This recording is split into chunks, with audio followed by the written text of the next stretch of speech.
All right, everybody, let's go ahead and get started. Welcome to the May 3rd Thursday Web Forum for the Southeast Conservation Adaptation Strategy, or SECAS partnership. My name's Hillary Morris, and as always, I will be your host. We convene this web forum on the third Thursday of every month right here at 10 a.m. Eastern Time as an opportunity for staff to share the latest updates on the blueprint, get input and involvement from folks like y'all, and as we're doing today, highlight exciting science and action in the world of landscape conservation in our region. So here is our usual agenda for today. I will start by introducing our speaker who will present for 30 to 40 minutes or so on our monthly topic. We'll have time for Q&A and discussion at the end, and then I'll wrap up with a preview of next month's webinar, and then we'll share some updates from your SECAS staff. As a heads up, you probably saw I am recording this webinar just for folks who wanted to attend and couldn't make it.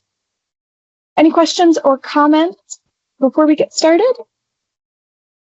Hearing none, I'll go ahead and introduce our speaker. We're going to be hearing from Nathan Tarr today, who's a research scholar at the North Carolina Cooperative Fish and Wildlife Research Unit based here at NC State University. And he's going to be telling us about a project through the Southeast Gap Analysis Program to improve species range maps using a reproducible open source approach. Good range maps are a key part of building relevant species habitat distribution models, and we've been using increasingly a lot of the gap data in the Southeast Blueprint and our support to state wildlife action plan updates with state wildlife agencies. So super excited to hear about your project today, Nathan. You can go ahead and share your screen. All right, thanks. It's great to be back at the third Thursday. I think this is my second one that I've done. Good to see everybody on here. My name is Nathan Tarr, research scholar at the North Carolina Cooperative Fish and Wildlife Research Unit. And for the past about 15 years, I've worked on the Gap Analysis Project, developing range maps, deductive species distribution models, and when we started out, it was kind of hard to get access to species occurrence data from throughout the country. But at some point, species occurrence data became more available through infrastructures like GBIF and projects like iNaturalist. And so this question arose of how do we integrate that data into our products? What does the data mean? How does it fit with what we're doing? And what would be a process that we could use to incorporate that data? And so I've spent a lot of the last maybe 5 to 7 years working on that. And what I'm going to talk about today is kind of the fruition of that effort. There were sort of 2 stages to it. The first was to figure out how to access data and build a sort of pipeline for filtering and evaluating occurrence data. And then the second was, what do we do with that data once we have it? And so my colleague, Matt Rubino, had done some work on evaluating the gap distribution maps with occurrence data. And I sort of took a lead on trying to develop ways to actually update the framework that we use for developing range maps, incorporating those occurrence data. So I'll start off just background on the Gap Analysis Project. The idea goes back several decades, but the idea is to generate or to use land cover data to build species distribution maps, along with other ancillary data layers like elevation, stuff like that. And it's a deductive process. It's fairly quick and easy to do, or straightforward, I should say. And then also develop maps of the protected areas and just intersect all those distribution maps of protected areas to quantify how much habitat is in protection for a species. So the National Gap Analysis Project it grew out of state efforts that began in the 1990s. And NC State had a early role in that effort with building a North Carolina gap analysis, and then doing a Southeast one. And then some years ago, we also started working nationally at the CONUS extent. And so, as I said, we focused a lot of our effort on building species distribution, distribution models that are from, maybe not what most people are familiar with, from a deductive process of looking at all the information that's available and using that to assign species to different land cover types and ancillary data layers. And the scope of this project is really large. For our group, we've worked on terrestrial vertebrate species, and there's over 1,500. So that's 1,500 CONUS-wide maps. And our distribution models are the product of range maps that define the limits of where species occur, and then habitat maps that within those limits delineate at a 30 by 30 meter resolution areas that are habitat for the species. And so over time, the available data changes, and land cover is updated. And so we were faced with the challenge of updating all those maps to newer data and newer patterns in land cover within the nation. So what I want to do is just back up and talk about range maps in general. So if we know that animal spatial distributions are often complex, often dynamic over time, changing with areas that are colonized and areas where there are extirpations, and that the distribution is, however you measure it, is often uneven and best described with gradients. And furthermore, patterns in spatial patterns and species distributions that we observed are somewhat scale dependent. So why are we interested in binary range maps? And my answer to that is that they, one, provide general background. I mean, you see them in the beginning of presentations a lot, just to give a quick and dirty, description of where species occur. They're also used in, various species accounts. They're used in conservation biogeography. Maybe range maps aren't the best thing to use or the ideal thing to use when doing gap analyses globally or overlaying species, distributions with threats in various places, but they're often what's available and they get used, and they're sometimes easily accessible. They're also used in conservation assessments by IUCN and state and federal listing assessments. And one thing I'll just want to note is they have a role, whether it's explicit or not, in the identification of organisms oftentimes. And I want to just briefly talk about this example that I recently came across in the North Carolina Botanical Garden newsletter as an example of how range maps are integral to species identification. So there's an interesting case where a community scientist and iNaturalist observer named Sarah Oberlin was out identifying plants, and she would often see these mock strawberry plants and use iNaturalist to identify them. And so what was happening is that she would take a picture of the plant, and then the iNaturalist algorithm would say that it was Potentia hebechigo. I'm probably not saying that right. And that's a species that was not widely believed to occur in the United States. It's an Asian species. What was more common and well established for several decades in the United States was Potentia indica. And so what would happen is that she would kind of somehow through the iNaturalist process get feedback from other naturalists, and they were saying, oh, that can't be hebechigo, it has to be indica because hebechigo doesn't occur here.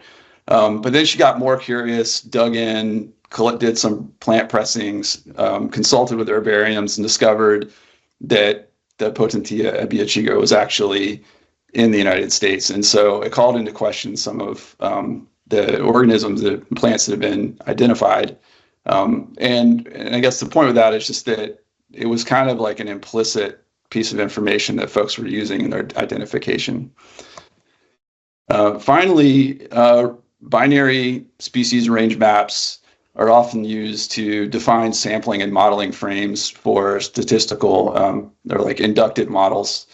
And that's so that, you don't spend time sampling for species where you just don't think they occur, or also that sometimes models are capable of predicting occurrence based on an environment outside of where a species is actually known to occur or actually occurs. And so one way to filter out those areas is to confine predictions to within the range limits. So the rest of my talk is going to follow this outline of talking about some challenges and solutions, and then I'll talk about a case study with the Fisher. So first thing I want to do with the challenges is just talk about sort of big picture over time, as part of I guess over time, the process of trying to develop and update range maps, sort of how that has worked in the past, and just inherent challenges with it. And I'm going to talk about this sort of fictitious example that's probably not far off of what has happened for a lot of species range maps. And so we'll just walk through it, and I'll point out some problems along the way. So if you can imagine for a species that, like, around 1980, an expert sat down and drew a range map by delineating what it thinks is the range limits based on whatever expert opinion they have or is available to them, as well as a few occurrence records. And they may have taken a critical view of some of the occurrence records and identified some that they didn't think should be or were necessarily within the range for whatever reason. They were erroneous or like just a stray individual or something. So they draw their map, and then say 20 years later, someone else comes along and needs to update the map or wants to. And so they don't have the previous expert at their disposal or their data necessarily.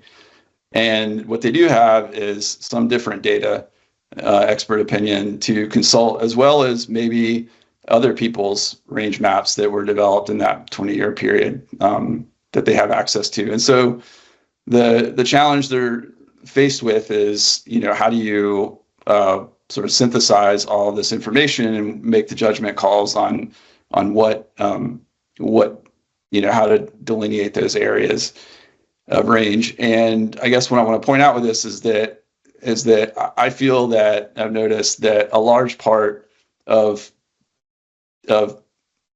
building and refining range maps is the evaluation of different pieces of information and the synthesis of information and making judgment calls about who wins and when there are sort of contradictory opinions.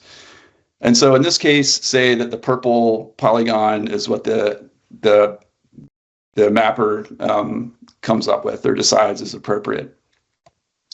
So then fast forward, say another 20 years, we're in the age of big data and technology, and a new researcher comes along and they want to update it, and they just use an algorithm or a process to delineate, just draw a bounding box around the available occurrence data.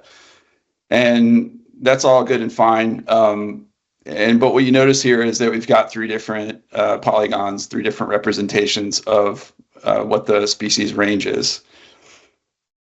And that may be true, but also what if the range of the actual distribution of species never really changed that much, and then instead what we've done is just had an alteration in the shape of the range or based on people's judgment calls. So, and then another problem with this, with sort of incorporating more and more data over time, is that if you think about a world that we expect, where species distributions are going to shift and change over time, there are going to be areas of expansion, areas of contraction. If we're just constantly drawing circles around, or I guess just expanding the range limits to include new records for a shifting species, then we're just going to expand the polygon that delineates the range. And so what we really need is some mechanism for removing areas of range and some sort of absence categories, some sort of explicit basis or documentation about why areas are being removed.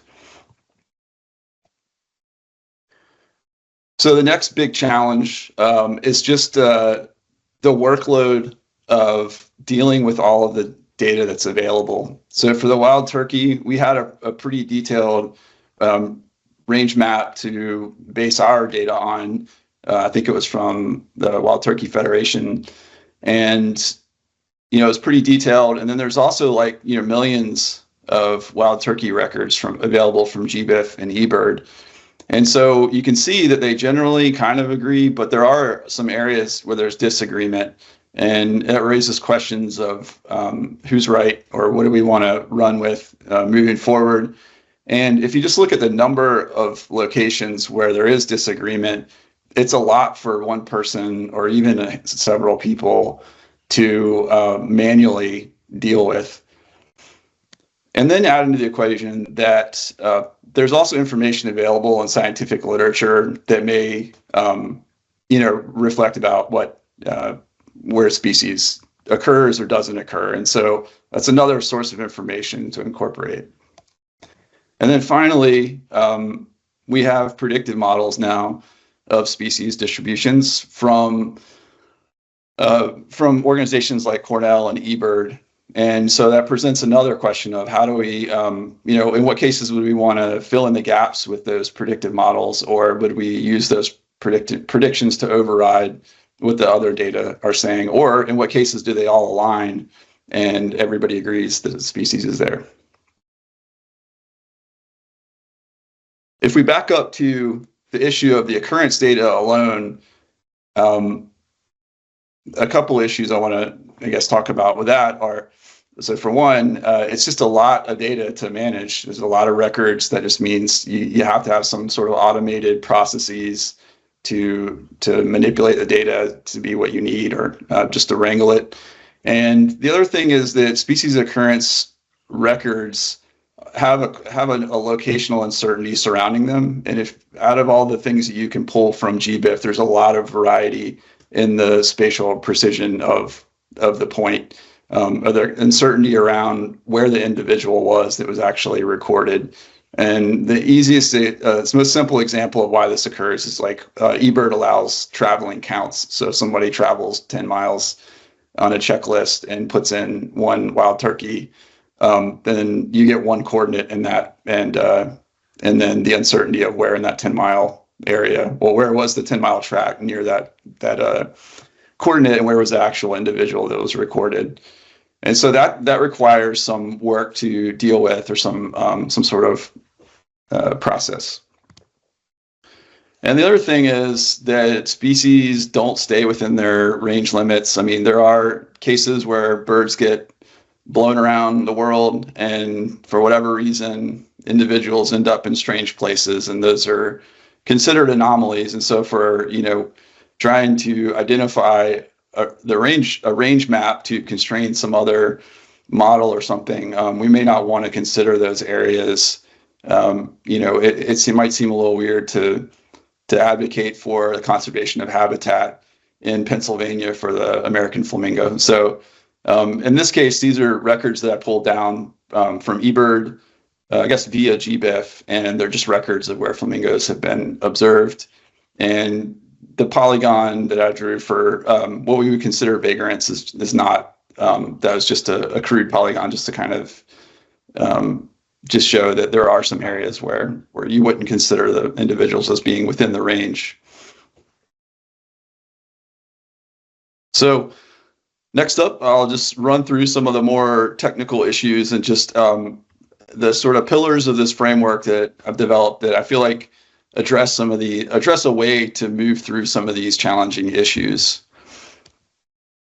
The first thing is to have a clear conceptual basis for what we're doing, and to clearly define what it is that we're mapping. And so we define range as the areas containing the vast majority of individuals. And that's different than presence, which is just the areas where the species actually occurred. And so that allows there to be places where a species is known to have occurred, but is not considered within the range. And I call those extraliminal in this context, but people use all kinds of terms for that, like vagrants, outliers, etc. So we also map each range and presence separately. And actually with range, we do that seasonally. So there's actually this new framework. We have like a map for each seasonal range. And a couple things about the legend that we use. One is that you'll notice there are sort of presence and absence categories for each map. And within that, there's sort of gradient of belief about, or sort of I guess, like gradient of evidence for one or the other. And we also have a confirmed category for places where a species was confirmed. And the reason that that's in there is that, just as a side, I've just kind of noticed casually in discussions with practitioners that there seems to be an interest in knowing when something was documented in an area versus predicted, or if just we believe it's there, but it hasn't been documented.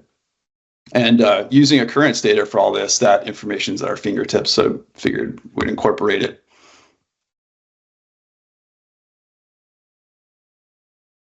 So those definitions of range are also to some degree dependent on the scale of the analysis. And so the next thing is to just have an explicit spatiotemporal scale. And the way we do that is to use these this natural grid, which is very, very similar to the 12-digit HUX, but has been altered a little bit. And we had plans to move to maybe a hexagon grid in the future, but it looks like this is what we're going to be using for now. And so our spatial unit is these 12-digit HUX, and then the temporal unit is 5-year intervals going back to 2001, which is the year for a lot of our initial range data. And I put a star at 2025 just to mark that, the flag the fact that we're really most interested in the most current range data, like a map for the most current time period that we can, not necessarily going through and accurately trying to create a range map for each time period. Although if someone wanted to put in the work and the effort and you had the available data, then the framework could facilitate that. I'll talk a little bit about that more later. So the next thing is sort of the big one, is to actually take a data-driven approach where all the information is stored in databases and then compiled at the time that a map is created. And that's done through sort of semi-automated processes that are written in Python and can be controlled with various parameters that I'll talk about later. And so, each occurrence data, each occurrence record, each opinion, and any other information is attributed to a spatial unit and a year in a database. And that allows us to create range maps for the most current time period, but also sort of somewhat as a convenience, it's also possible to just do it in these 5-year time steps, which can be of interest in some cases. And again, but we're still most interested in a most current map. So the next thing is an information hierarchy. So when there's multiple pieces of information at the same spatial temporal unit, then we have to evaluate which one should dominate. And so I use this hierarchy where at the top is reliable observations that would trump all other pieces of information. Second would be high confidence model predictions, which I have grayed out because conceptually the framework is set up to accommodate those right now, but I don't have a process coded out to be able to do that quite yet. And then below that would be expert opinions, and each opinion is also weighted. So if there's conflicting expert opinions, there's a way to pick a winner. And I just want to, I guess as an aside, I talk about, what I consider in this framework expert opinion. And as I was working through things, I realized there's kind of 3 different cases of expert opinion. The first would be firsthand knowledge that someone has, myself or another expert. The second would be that knowledge that's available in scientific literature. So it's not, you're gleaning it from some other place. And then tertiary is sometimes when we're updating or revising range maps, you'll run all the process, and then in the end you notice there's some artifact that you can deduce is not correct. Like if an example of this would be if the original boundaries of a range that we were using were drawn 30 years ago, and you discover that they're supposed to actually follow some land feature. But they were drawn really coarsely, and then now that we're sort of working at a finer resolution, you're able to kind of clean up the edge. That would be what I consider tertiary. And so then Yeah, and then the bottom of the barrel is the previous map from a previous time period, unless the expert opinion weight is really low, and then that would get elevated. Okay, so this is kind of the mechanics of how those that hierarchy is applied, and I think it would take too long to really go through this completely. So what I just want to point out about it, this is just a figure that illustrates how that process plays out for a current time period, and basically for each time step, the prior time period is first reclassified, and then it's compared against any available opinions or observations for each, and this is done at the spatial unit level. And then that produces results, and you can just see that all the different categories are represented in that results grid on there. And there are two assumptions that I want to point out are underlying this that allow us to push a map forward through time and revise it. The first is that and to sort of deal with information gaps that inevitably occur. The first is that there's baseline absence, so unless there's some reason to believe that a species occurred in a spatial unit, that's going to get coded as some sort of absent. And then the second is that there's continued presence once it's established in a spatial unit. So if there's some reason to think the species occurred in a spatial unit, then that persists into the future unless something overrides that. Which would probably have to be expert opinion to say, no, that species is not in that spatial unit anymore. And then, as I mentioned before, the process is scripted, but there are some parameters that you can tweak to so that you can adjust the performance to suit whatever species you're looking at, because it can really vary. If you're looking at a narrow range species that's sensitive or endangered, then you may want to be really strict about where you apply or just about the rules. Whereas for other species, if they're moving around a lot, there may be cases where you want to be more relaxed, or maybe it's just everybody kind of has personal opinions about what would be the best way to build a map. So there's a few parameters, and the most complicated, some are just like, should we use the observations or the opinions or not? So you can bypass the initial gap range map if you want. But the other one that's more complicated is this allocation error tolerance. And basically, again, I'm going to kind of do this quick explanation of this.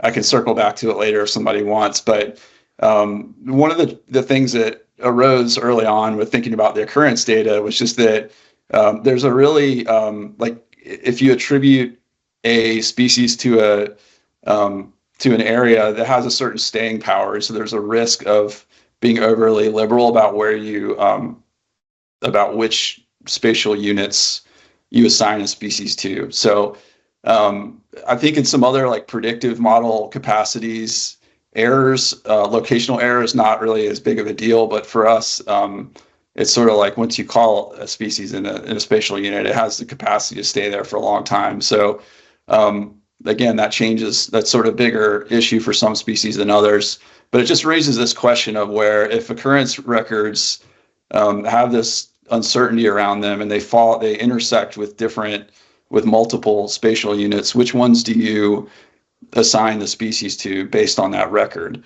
And so I just developed a parameter that allows you to kind of control that behavior. So in this figure on the right, the darker gray,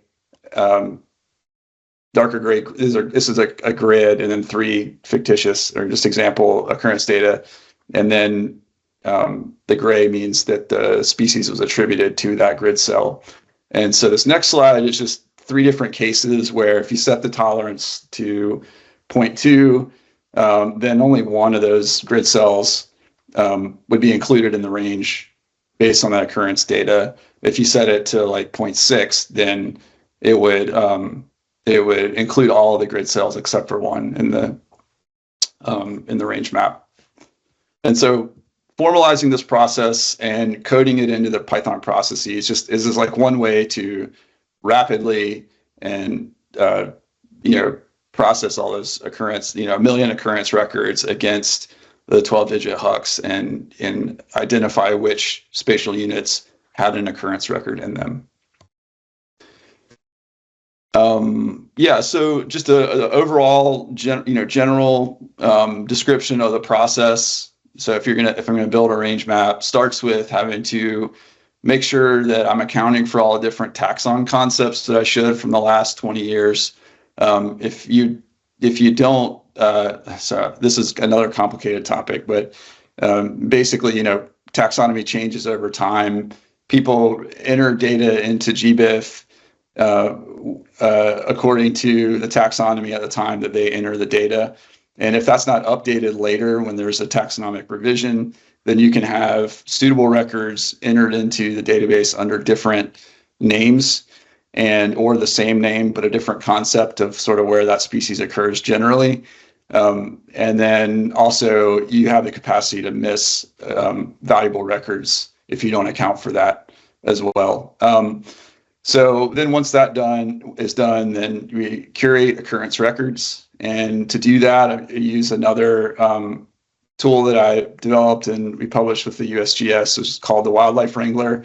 And it's kind of like a user interface for GBIF and EBER, and it allows you to document, like to rapidly and in a standardized way, download species occurrence data at large quantities and document how you filter it and that sort of thing.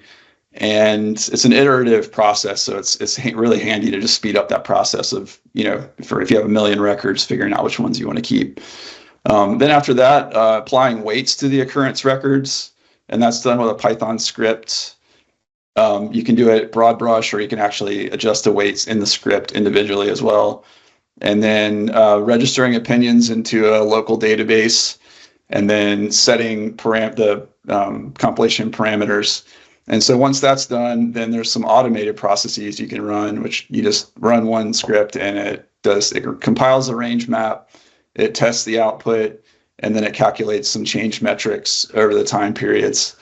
And again, this is all coded in Python, and it actually uses SQLite and Spatialite extension to do the processing and parallel processing in memory and stuff. And it's really quick for a lot of species. So the Fisher example I'll show you later, I think takes a minute to run.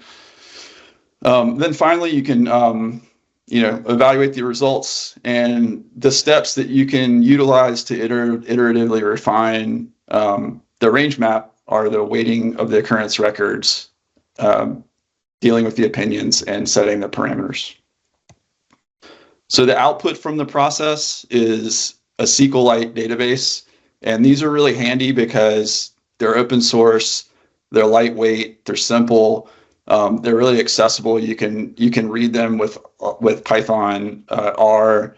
You can draw them up in QGIS. They're just really versatile, and you can also zip them up and share them really easily. And within the output database, there are tables for each range, seasonal range, presence, the change summary, age of the last record in weeks, compilation information, occurrence records, just all the documentations of the data that went into the range map, and then all of the results as well.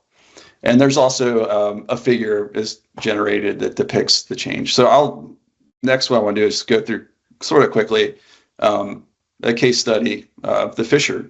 So if you're not familiar with the Fisher, it is a large weasel-like mammal, and it's of conservation interest because it used to be a lot more widespread, but it was extirpated from much of its range, I guess, in the past 100 years, probably going back before that too, due to hunting and habitat loss, familiar story. And so range has been expanding a little bit, and there have been active efforts by tribes and state governments, state agencies, federal government, and NGOs to reintroduce the species to areas where it used to occur. And there's also been some questions about where did it actually persist during that period of range contraction. So I'll just start out with showing you the 2001 Fisher range map that GAP was using, which was based on, I guess, regional gap projects and NatureServe filling in some gaps as well. And so the task was, how do we use all this information that's available from the last 20, 30 years to update this map and revise it? And so I'll switch. And this is where we ended up for the period 2021 to 2025. And so switching back and forth, you can see there's quite a bit of change in the West and expansion in the Northeast. In the upper Midwest, there were some areas that were filled out as well. And so I want to say the difference between these two is a result of actual changes in the species range. For example, in the Olympic Peninsula, there have been several reintroduction efforts, and they were successful. So now that area is added to the range. But you can also see there are places in the Sierra Nevadas where the map was just, as it turned out, wrong, and the species is believed to have been absent for quite a while. So it's a little bit of revision over time with new information and actual changes in the species distribution. But nevertheless, this is a much more appropriate map for this day and age. And then, as I said earlier, we generate a presence map separate from the range maps. And this area in yellow includes some places where the species has been detected. Folks have kind of investigated. Biologists have given their opinions about what's going on with the individuals that were observed, and it was determined that these areas are not really within the range of the species, but they are just areas where individuals have wandered sometimes. And just to reiterate, so those previous maps I showed you were binary representations of the results, but the actual results of the process have these categories of presence and absence with varying levels of confidence. And I would say those are the primary results of the process. But the thing that's really valuable is there's all this bonus information and documentation that's available. So for example, you could look at the range and presence maps in the 5-year intervals, and that might be of interest, or maybe a reliable depiction of changes over time, depending on how much effort and data you're able to put into a range map.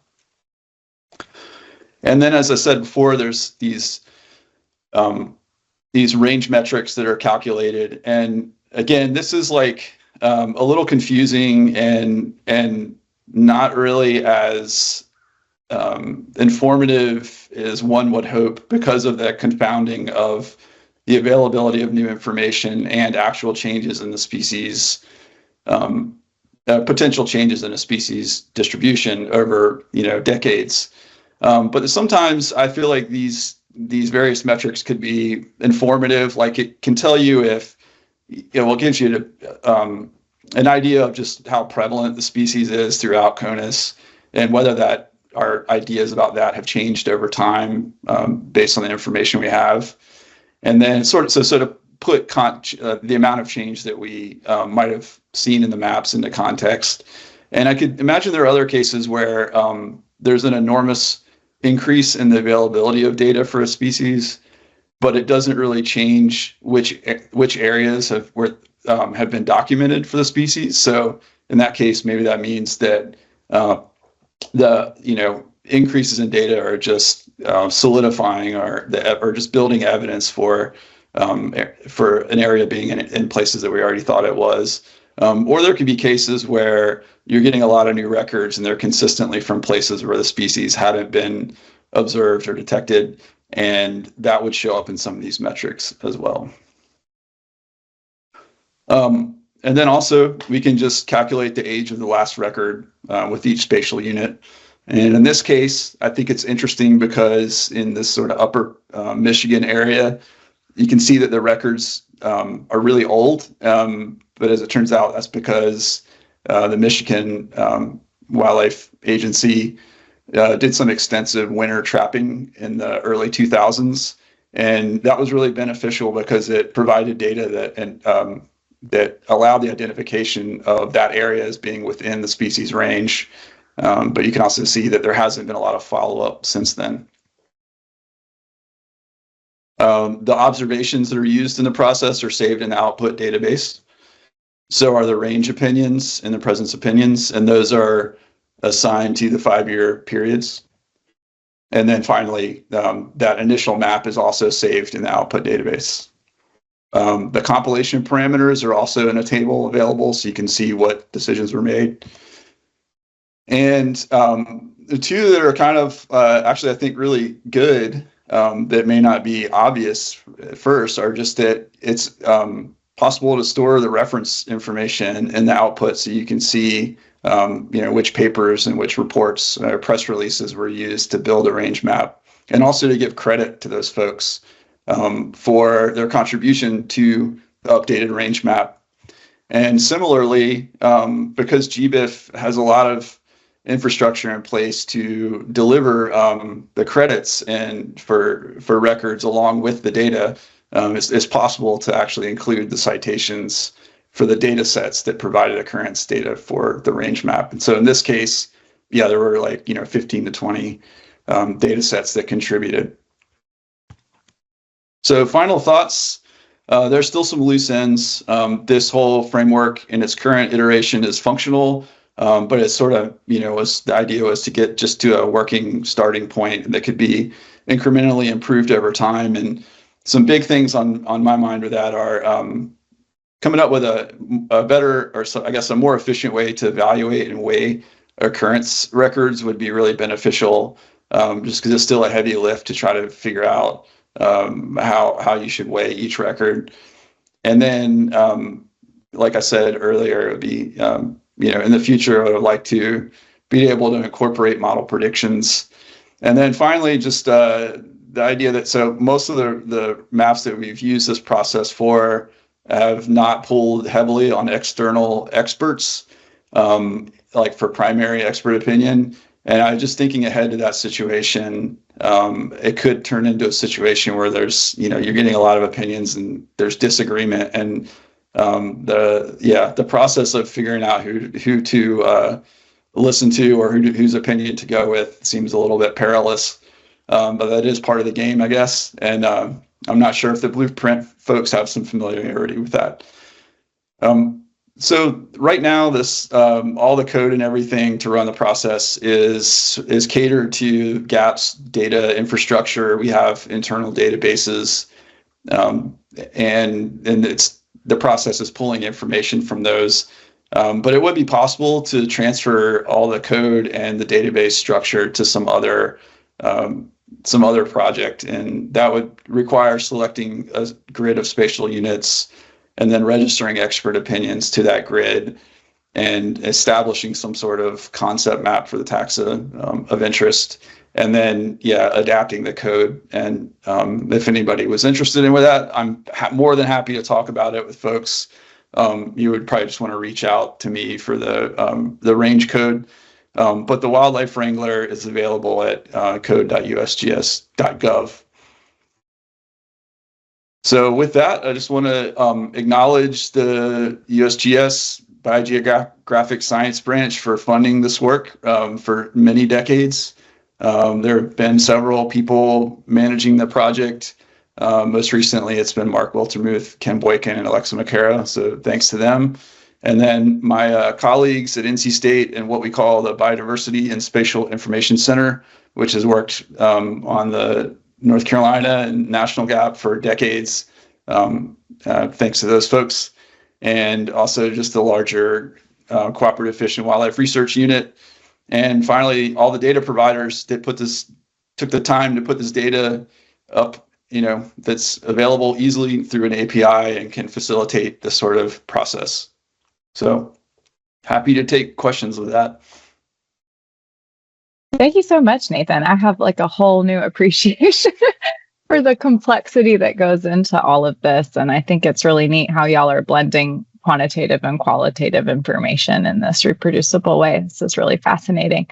I'd say we have 8 or 9 minutes for questions. So please feel free to raise your hand or put a chat in the chat, and I will read that aloud for the benefit of the recording. So I'll just pause now for questions.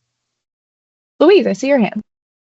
Yeah, and you might have mentioned this, and I'm sorry if I missed it, but you're using the land cover data is based on an LCD, correct?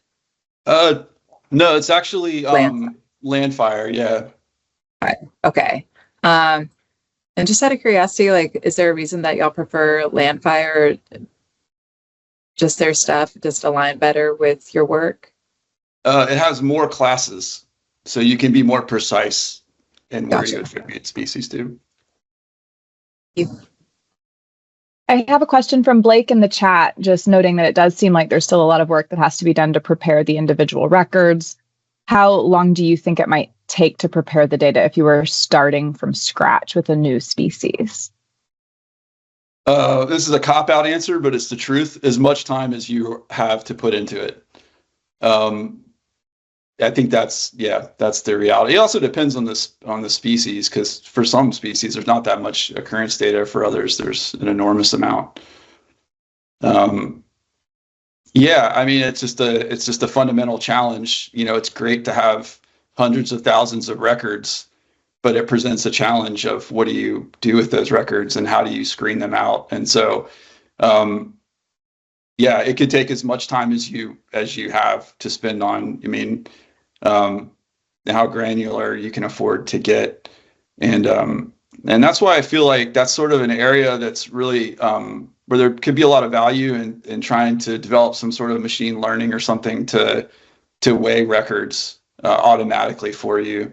I'm not sure exactly how that would work, but it occurs to me that challenge is really similar to what a lot of probably like, tech companies do with data points, data streams. They're faced with that challenge all the time of doing that, in mass. So, yeah. Good question, Blake. Anybody else? I guess one follow-up comment I'll say about that question too, of the occurrence record, is maybe I should separate that. So there's sort of the two challenges of using the occurrence data and processing it. One is actually getting the data and then sort of like removing things that you wouldn't want. And the Wildlife Wrangler is built to do that and to help with that. And it actually streamlines that process a lot. So, for most species that I've worked with, it's, well under an hour to pull down all the data from the past 20 years through the Wildlife Wrangler. And then you can, it'll tip you off to sort of certain types of data that don't fit your application. And so you can coarsely remove those. And so that part is I've got that kind of a process in place to speed that up. But it's that later process of like the weighting the records and doing a more granular review of them, where, if you had time to go through every record, that'd be great, but that's probably not necessary. And so that's where you could kind of, just spend all the time you want on it. So I have a couple of quick follow-up questions. So did you all, for these updates that you all are doing, that you finished for the 2016 land cover and are looking to move to 2023, have you all gone through this process of updating the range maps for all of those species? No. Or are you more building the framework that could be used in the future? It's like an intermediate situation where it's in place, and I'm like, so we weren't revising. We didn't have time. Like in the future, we planned to use this to revise all of the species range maps.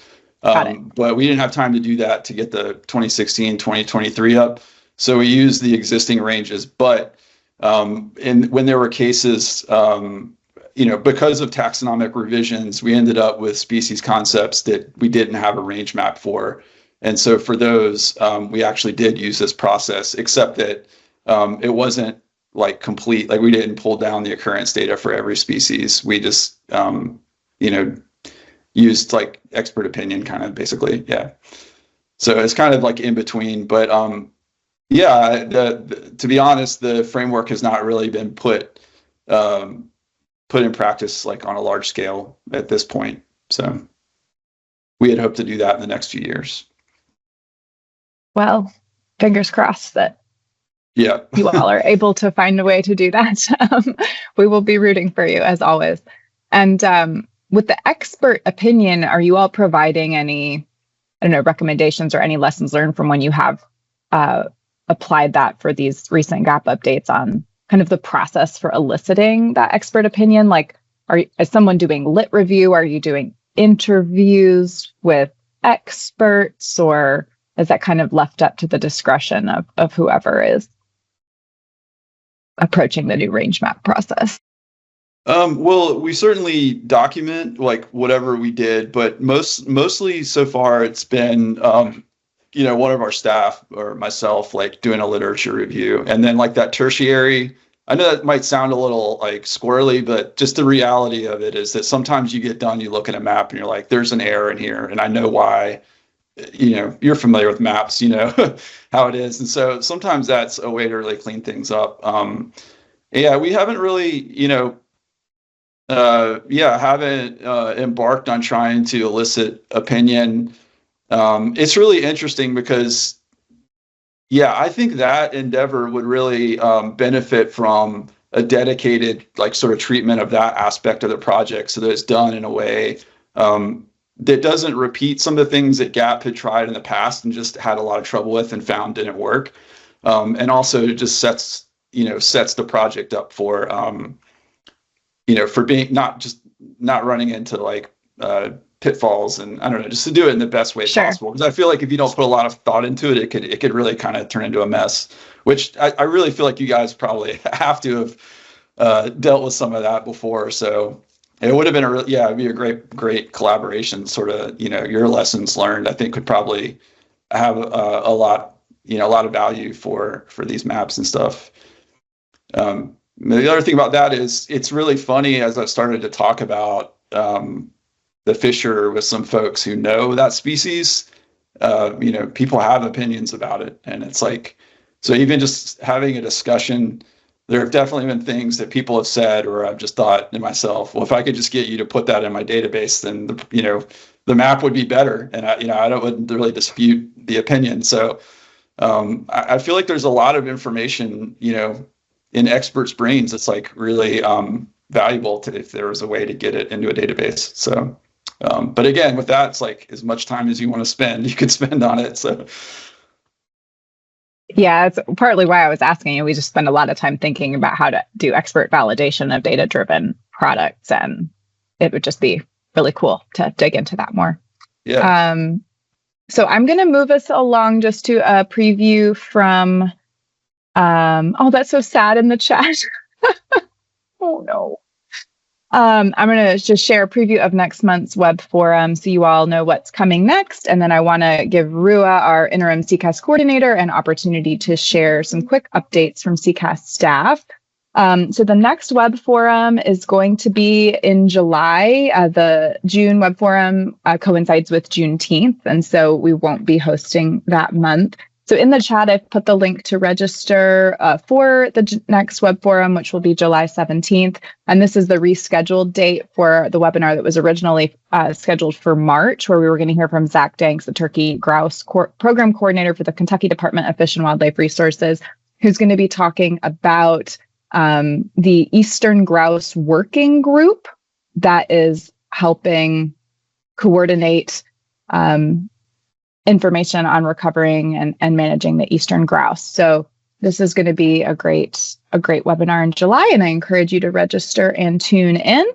Now I'm going to hand things off to Rua. Hillary? So just some quick updates here. We're in the midst of doing a bunch of improvements for the blueprint for 2025. We have a lot of really cool indicators. We have 8 new indicators coming up, including some based on the GAP potential habitat models. But big thanks for Nate and everyone else working to get us kind of early copies of that. And so we have an imperiled amphibian reptile richness and imperiled mammal richness indicator that's coming up based on some of the newer GAP data.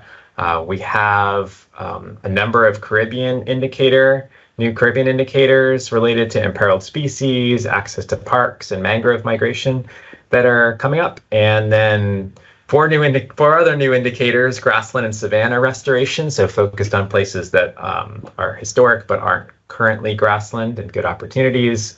Lateral floodplain connectivity, which is looking at the floodplain and seeing is it actually getting the flooding and water that it should be getting. A new lakes and reservoirs indicator, and an indicator around river cane, so looking at potential management and restoration areas. So this one is also a cultural indicator as well, so it's thinking about access for tribes to that river cane area as well. So number of new indicators, we're making a number of other improvements into existing ones. And yeah, so that's super exciting for us. We're still moving along. And basically where we're at overall as staff is we're still on track to have the blueprint update in October 2025. All the recent fun federal stuff has definitely sucked away a lot of our time, but we still got a whole lot of stuff done and we're still on track for that. And still doing user support, still trying to bring in resources and funding to the Southeast. And also, Nate, we're going to follow up because I've got some ideas on those range maps over time and maybe some ways we can think about it for the goal report and looking at trends and stuff like that. So one other thing on the list. And the last thing I wanted to mention real quick is that there's still, as you probably guessed, a lot of uncertainty around staff structure and support for SECAS because some of your positions are funded by Fish and Wildlife Service. So there's big support nationally, regionally for the partnership. People are working really hard to make sure we can keep moving things forward and help out. So the partnership's going to keep rolling, but there's just a lot of uncertainty in the air around what things are going to look like for us in the future. And I know there are others too that are in the same boat. So we're going to do our best keeping the partnership moving and doing awesome stuff for conservation together with all of you. So that's my quick update. Thanks, Sarah. And so this is always the last slide that I share. I encourage you to get involved in SECAS. SECASsoutheast.org is our website. You can register for our newsletter on the footer of any page. Your staff would love to hear from you if we can support you in using the blueprint. If you've explored the blueprint, we'd love to hear how it's working for you and how we can improve it. And I know it's 11, but if we do want to pause for any additional questions for SECAS staff or for Nathan, if you're able to hang on, happy to pause and give one more opportunity just if people have lingering questions. All right, not hearing any. Thank you all so much for being here. And I hope that we will see you again in July for the Eastern Growth webinar. Everyone take care and hope to see you soon. Thank you. That was awesome. Thanks, Al. Bye, everyone. Thanks again, Nathan. Bye. Yeah, of course.